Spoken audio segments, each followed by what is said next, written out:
Alors, pour les plus précaires d'abord, je souhaite qu'on puisse mettre en place ce que j'appellerais la solidarité à la source. On a fait le prélèvement à la source, formidable innovation de simplicité, de lutte contre la fraude.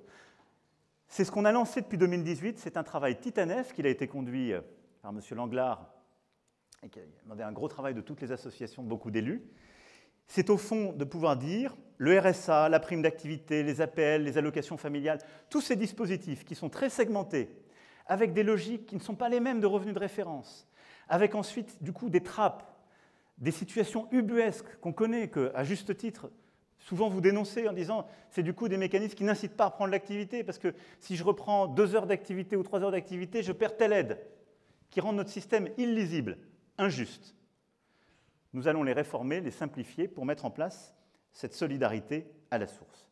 Ça touche 20 millions de nos compatriotes. Ils touchent l'une de ces aides, avec un objectif simple. D'abord, lutter contre ce qu'on appelle le droit au recours, qui est la chose la plus injuste. Ça s'appelle les économies sur le dos des précaires.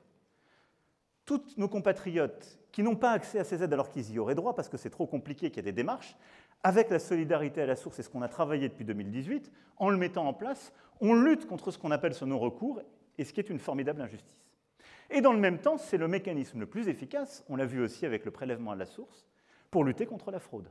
Parce qu'il y en a qui y ont accès et qui ne vont pas le chercher.